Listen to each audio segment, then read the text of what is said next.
हनुमानगढ़ जिला में रिपीट कर रहा हूँ, सुनिएगा। हनुमानगढ़ जिले की मुख्य तहसीलों की बात करें तो हनुमानगढ़, संगरिया, पीलीबंगा, टिब्बी, रावतसर, पल्लू, नौहर, भादरा। पल्लू एक फैक्ट अन्य था, वो अपने चर्चा किया था। हनुमानगढ़ की अगर बात करें तो हनुमानगढ़ कपास उत्पादन का सबसे अग्रणी जिला है। नाली नस्ल की भेड़ का प्रजनन केंद्र है। पोटाश और जिप्सम के भंडार के लिए फेमस है। पीलीबंगा में कालीबंगा सभ्यता, पीलीबंगा सभ्यता, रंगमहल सभ्यता घग्गर के किनारे पर है। पल्लू में फेमस ब्रह्माणी माता जी का मंदिर है। नौहर में एशिया की सबसे बड़ा चना मंडी है। गोवत्स परिपालन केंद्र है। राठी नस्ल की गाय का प्रजनन केंद्र भी है। भादरा की बात करें तो सिद्धमुख नहर यहीं से प्रवेश करती है, भादरा के बिरानी गांव से। टिब्बी तहसील के तलवाड़ा गांव से घग्गर नदी का प्रवेश होता है और टिब्बी के खारा गांव से आईजीएनपी जो है वो अपने राजस्थान में प्रवेश करती है। इसके अलावा सामान्य परिचय हनुमानगढ़ का हमने शुरू किया था, तो प्राचीन नाम बटनेर था। गंगानगर, हनुमानगढ़, अनूपगढ़ के संयुक्त धरातल को प्राचीन काल में योध्या प्रदेश के नाम से जाना जाता था। उपनाम की बात करें तो उसको सभ्यता का संरक्षण स्थल कहा जाता है, सभ्यता का पालन स्थल कहा जाता है। फलों की टोकरी, धान का कटोरा कहा जाता है। संस्थापक इसका बीकानेर का राजा महाराजा सूरत सिंह था। 1805 ईस्वी में मंगलवार के दिन इसने बटनेर को जीतकर इसका नाम हनुमानगढ़ रख दिया था। और हनुमानगढ़ जिले का गठन 12 जुलाई 1994 को 31वें जिले के रूप में श्री गंगानगर से अलग करके हनुमानगढ़ जिले का गठन किया गया था। हनुमानगढ़ का शुभंकर छोटा किलकिला है। आरजे नंबर 31 है। तहसीलें मुख्य हनुमानगढ़, संगरिया, रावतसर, पीलीबंगा, टिब्बी, नौहर और भादरा है। स्थलीय सीमा की बात करें तो ये पंजाब हरियाणा के साथ में अंतर्राज्यीय सीमा साझा करता है। पड़ोसी जिले इसके गंगानगर, बीकानेर और चूरू है। जियोग्राफी की बात करें तो हनुमानगढ़ की जलवायु भारतीय मौसम विभाग के अनुसार अर्ध शुष्क जलवायु है। कोपेन के अनुसार BWHW है। थोर्नवेट के अनुसार DB है और ट्री वार्ता के अनुसार BSH है।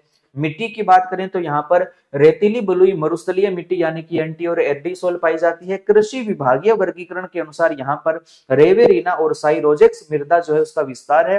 कृषि की बात करें तो कपास उत्पादन में प्रथम स्थान है। चना, गेहूं के अंदर भी अग्रणी स्थान पर है। एशिया की सबसे बड़ी चना मंडी नौहर हनुमानगढ़ में है। अपवाह तंत्र की बात करें तो आंतरिक अफवाह तंत्र की सबसे लंबी नदी घग्गर का यहाँ पर भाव क्षेत्र है। घग्गर का प्रवेश राज्य में टिब्बी तहसील के तलवाड़ा गांव से होता है, वहीं पर ये तलवाड़ा झील बनाती है। इसका भाव क्षेत्र नाली कहलाता है। झील की बात करें तो यहाँ पर घग्गर के द्वारा मीठे पानी की तलवाड़ा झील का यहाँ पर निर्माण होता है। नहर परियोजनाओं की बात करें तो यहाँ पर सिद्धमुख नहर और आईजीएनपी परियोजना का यहाँ पर जलापूर्ति होती है। आईजीएनपी की बात करें तो इसका हनुमानगढ़ में प्रवेश टिब्बी से खारा गांव से होता है। मसीता वाली हेड हनुमानगढ़ में है, जिससे पहले राजस्थान फिट रहे, बाद में मुख्य इंदिरा गांधी नहर शुरू होती है। बड़ोपल आईजीएनपी के भाव क्षेत्र में आने वाला सेम से ग्रस्त सबसे बड़ा क्षेत्र, जहां पर एक पक्षीय अभयारण्य बनना भी प्रस्तावित है। और सेम की समस्या की बात करें तो दो नहर परियोजनाओं के अंदर है आईजीएनपी और चंबल सबसे बड़ा आईजीएनपी है। और दोनों पर सेम की समस्या को कम करने के लिए आईजीएनपी पर तो सेम की समस्या को कम करने के लिए हॉलैंड की सहायता से इंडो डच योजना चलाई जा रही है। और चंबल पर सेम की समस्या को कम करने के लिए कनाडा के सहयोग से रजादा परियोजना चलाई जा रही है। मैनावाली हेड हनुमानगढ़ में, जहां पर नहर पर स्थापित पहला सोलर प्लांट है। लिफ्ट नहर की बात करें तो आईजीएनपी की नौहर, साहवा या चौधरी कुंभाराम आर्य लिफ्ट नहर है, जो हनुमानगढ़ को जलापूर्ति करवाती है। शाखा की बात करें तो रावतसर शाखा आईजीएनपी की है, जो हनुमानगढ़ को जलापूर्ति करवाती है, जो एकमात्र आईजीएनपी की अपवाद वाली शाखा, क्योंकि ये उसके बाएं ओर से निकलती है। सिद्धमुख नहर की बात करें तो डायग्राम में हमने समझा था कि सिद्धमुख नहर का जो निर्माण है वो रावी व्यास के अतिरिक्त जल का उपयोग करने के लिए इस नहर का निर्माण करवाया गया, जिसको राजीव गांधी नहर परियोजना के नाम से भी जाना जाता है, जिसका प्रवेश हनुमानगढ़ के बिरानी गांव से होता है। हनुमानगढ़ की 2 तहसीलें और चूरू की 2 तहसीलों को इसे जलापूर्ति होती है, तो इसका संबंध हमारे 2 जिलों से है। और सिद्धमुख नहर जो है ये अपने राज्य में 0.47 एमए पानी लेकर आती है। इस नहर परियोजना का निर्माण कार्य जब शुरू किया उस समय हमारी वित्तीय सहायता की थी यूरोपियन आर्थिक समुदाय ने, और निर्माण कार्य पूर्ण करवाया था नाबार्ड के वित्तीय सहयोग से।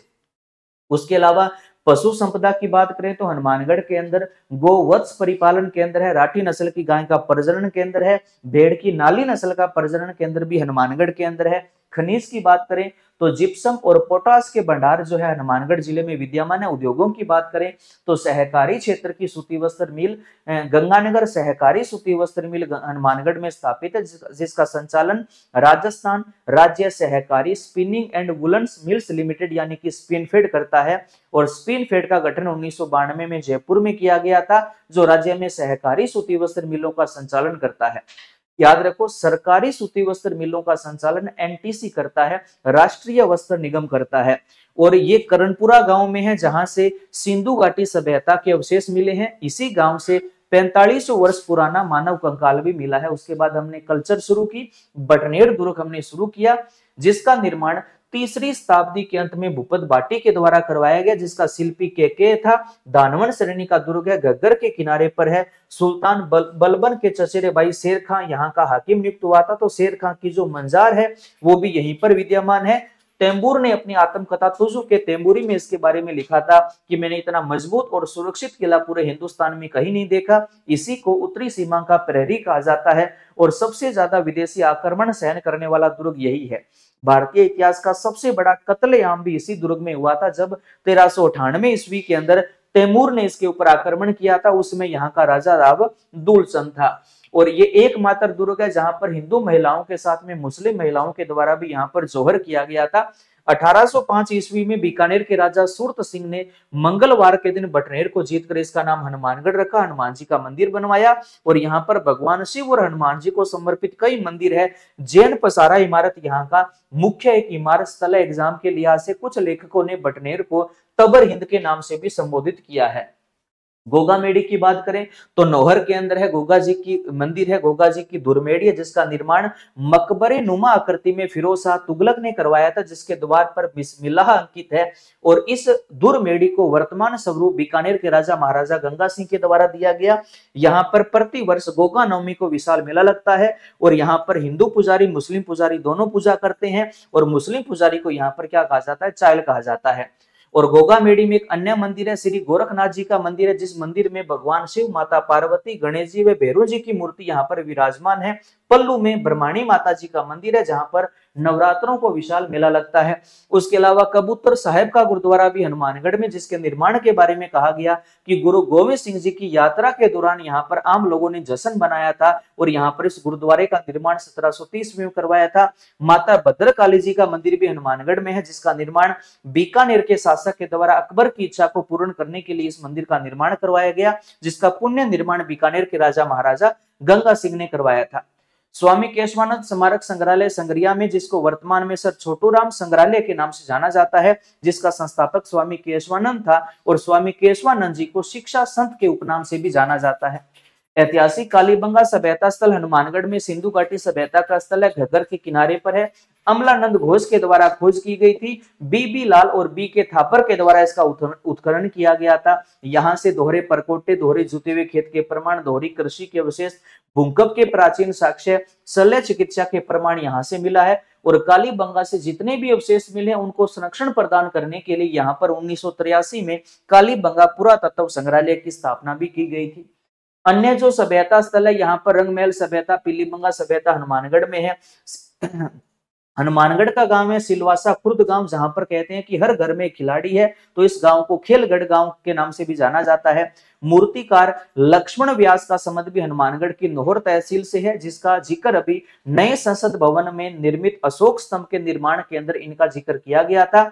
चंद्र सिंह बिरकानी का संबंध भी हनुमानगढ़ से है, जो राजस्थानी भाषा के फेमस साहित्यकार है। इनको मरुधरा का कालिदास के नाम से जाना जाता है। इनकी प्रमुख रचनाएं बादली, लू और कालजेरी कोर है। ये अपना है हनुमानगढ़ जिला। एक बार जरूर बताइएगा आपको ये हनुमानगढ़ जिला कैसा लगा। कोई भी किसी भी प्रकार का डाउट हो तो आप कमेंट करके छोड़ दीजिएगा, अगली क्लास में वो डाउट आपका दूर कर दिया जाएगा। सभी को नमस्कार। आरपीएससी और अधीनस्थ बोर्ड द्वारा आयोजित किसी भी परीक्षा की तैयारी करने वाले विद्यार्थियों के लिए एक महत्वपूर्ण सूचना है, ध्यान से सुनिएगा। राजस्थान के नए जीके को अगर आप बेहतरीन तरीके से याद करना चाहते हो तो संकल्प कोचिंग गंगानगर की ऑनलाइन ऐप के ऊपर राजस्थान जीके का जिला दर्शन के ऑनलाइन जो बैच है उसके ऊपर न्यू ईयर के उपलक्ष्य में महा ऑफर चल रहा है। 80% की छूट उसके ऊपर दी जा रही है। जिसने अभी तक इस बैच को ज्वाइन नहीं किया उनके पास एक सुनहरा अवसर है। नाम मात्र की फीस के अंदर वो अभी इस जिला दर्शन के ऑनलाइन बैच को ज्वाइन कर सकते हैं और अपने राजस्थान का नया जीके और ज्यादा बेहतरीन कर सकते हैं। धन्यवाद।